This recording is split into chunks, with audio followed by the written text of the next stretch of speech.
What if I told you the hardest part of a truly legendary investment wasn't finding it, but actually knowing when to let it go? Well, that's the multi-billion-dollar question at the very heart of Berkshire Hathaway's incredible 17-year journey with the Chinese EV giant, BYD. Let's really dig into this story. Let's just start with the number, because it's almost hard to wrap your head around. 3,800%. A return like that, it doesn't just make a career, it literally becomes a legend. And it makes the idea of walking away seem almost crazy. And this is the central question for us today, isn't it? It's easy to pop the champagne and celebrate holding a winner. But having the discipline to sell that winner, wow, that's what separates the great from the truly legendary. So how, and maybe more importantly, why, did Berkshire manage to walk away from a miracle? To really get the exits, you have to go all the way back to the beginning, because this was not your classic Warren Buffett investment. Not at all. In fact, it pretty much threw his entire playbook out the window. Here's what you've got to understand. Back in 2008, Berkshire was not betting on the EV market. I mean, it barely even existed. The entire $230 million bet was a bet on one single person, and it was driven by the unshakable conviction of the late great Charlie Munger and BYD's founder, Wang Quanfu. And this quote, man, it just captures Munger's thinking perfectly. He saw this guy Wang as an incredible fusion of an inventive genius like Thomas Edison and a management titan like Jack Welch.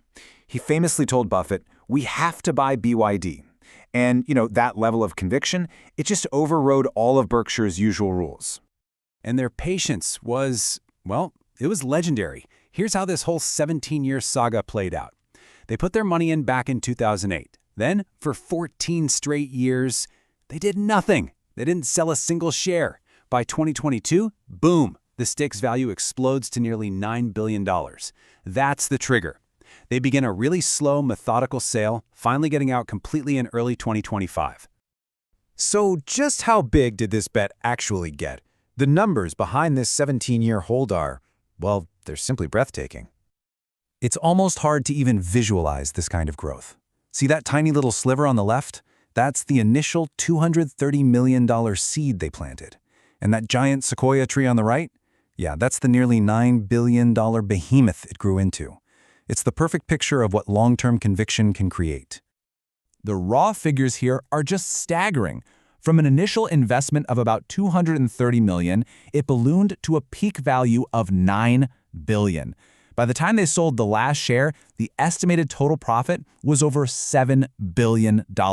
And that's how you get to that mind-bending 3,800% return.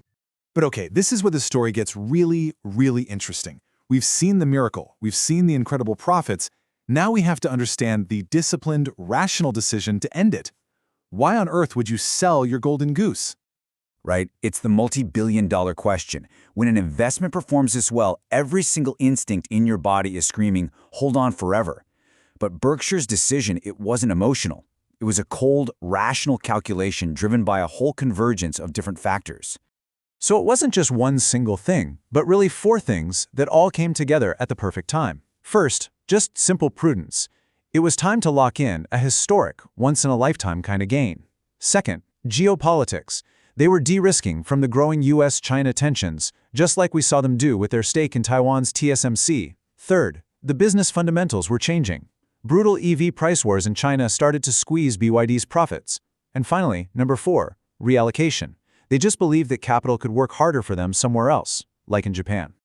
Now, Berkshire's selling was slow, it was quiet, they did it over a couple of years. But the moment the market realized they were completely out, that news sent immediate shockwaves. And this is where you see the immense power of their reputation. This phenomenon, it's called the Warren Buffett effect. And think about it, the shares were already sold, so why did the stock drop? Because for 17 years, Berkshire's investment wasn't just money. It was the ultimate global stamp of approval. And taking that away, it forced the entire market to stop and ask, wait a minute, what does Berkshire see that we don't? This created two really powerful ripple effects. For BYD itself, it lost its most powerful validator, leaving it to face this intense pressure all on its own. And for all the investors watching from the West, it was a massive red flag, a signal from the world's most respected investor that, hey, maybe the risk-reward equation in China has fundamentally changed. So after this entire 17-year saga, what are the lessons for the rest of us? Because this isn't just a story about a great stock pick, it's a complete masterclass on the art of investing, from start to finish. At the end of the day, it really comes down to 4 timeless principles. First, the incredible power of patience and conviction. I mean, holding for 14 years without flinching is amazing. Second, invest in brilliant people. This was always a bet on Wang Xuanfu. Third, be adaptable enough to break your own rules when you see a truly extraordinary opportunity.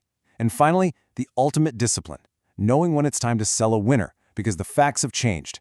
And that, without a doubt, is the hardest part of investing. And that leaves us with a final thought to take with you.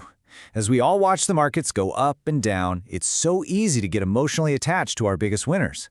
But this story forces us to ask a really difficult and necessary question.